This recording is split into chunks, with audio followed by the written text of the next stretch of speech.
What we're going to do right now is talk about the FIRE movement. How many of you have actually heard about the FIRE movement? Oh, only one person. So interesting. You've heard about it too. FIRE movement is this hugely popular movement that really millions of people online, and maybe some of you at home, are a part of the FIRE movement. FIRE movement stands for Financial Independence, Retire Early. So there's a whole movement, especially young people, across America, and now actually it's going global, that are saying, I don't have my timeline anymore, but I don't want to retire at 60 or 65. I want to retire sooner. And they're looking for ways to retire sooner.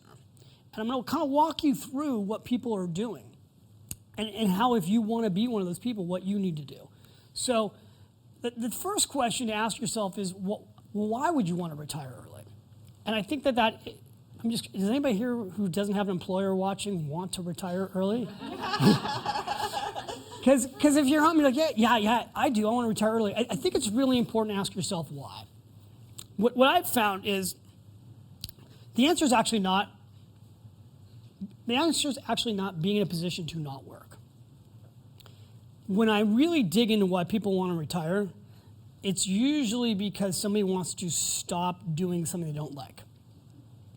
So they have a job they don't like, and they're just tired of it. One of the things that happens as we get older is our pain for bullshit becomes less. Our tolerance for bullshit becomes less, right? So you'll meet people in their late 50s, and you go, why did you retire? And they're that person like, I just can't take it anymore, right? And so they're finally at a point where they've saved enough money, and that's when people retire in their late 50s and early 60s.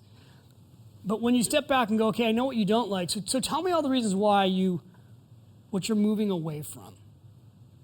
It's really, I'm going to give you 2 lines right now. Like you got these white papers, you make a line, you go, on the left-hand side is what I don't want. On the right-hand side is what I do want. I'm moving away from this and I'm moving towards that.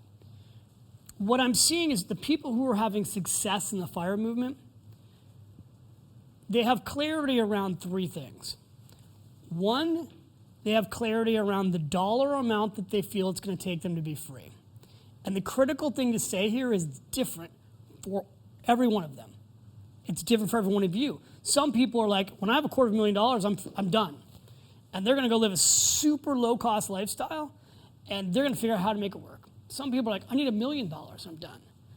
Other people are like, I just need 6 months of expenses set aside so I can leave my job. And I can go be a creator.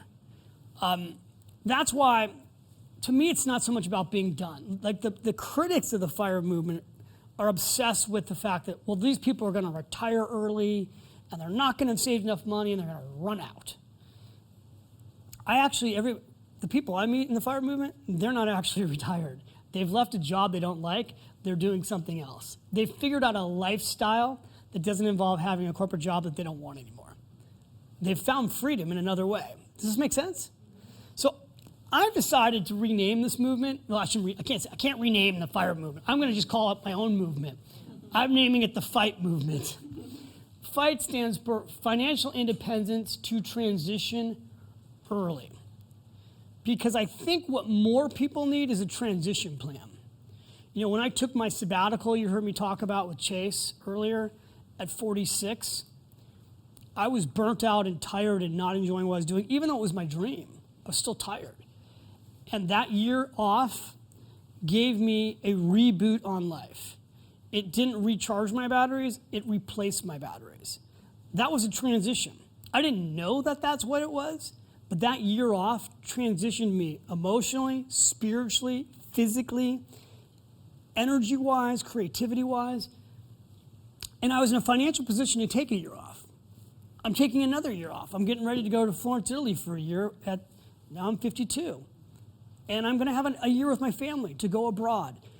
So instead of retiring, I'm taking breaks, recharging, and then going again, which I think can take me then all the way through my life. Because I think if we would take more breaks and transition to new things, we would never stop.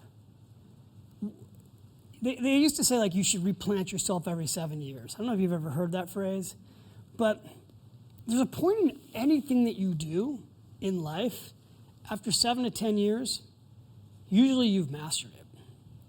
And unless a new challenge comes along, you become bored. So a lot of you, you're just bored with what you're doing now. It was fun once upon a time, and it's not fun now.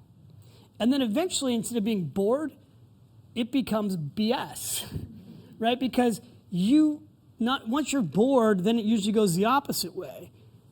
And then people start counting their time frame.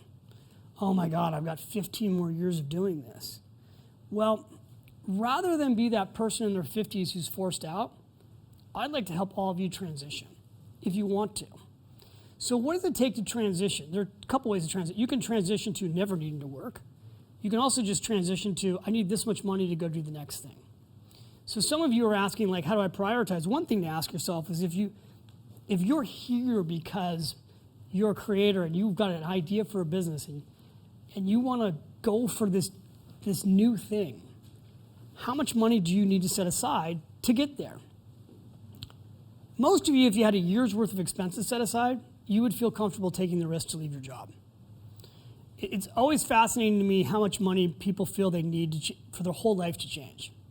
I used to have a radio show at Sirius Satellite. And the New York Times came along after The Automatic Millionaire came out and did a whole story about the latte factor. They actually took the picture of Oprah and I on stage with the $250,000 in cash that we showed on her stage.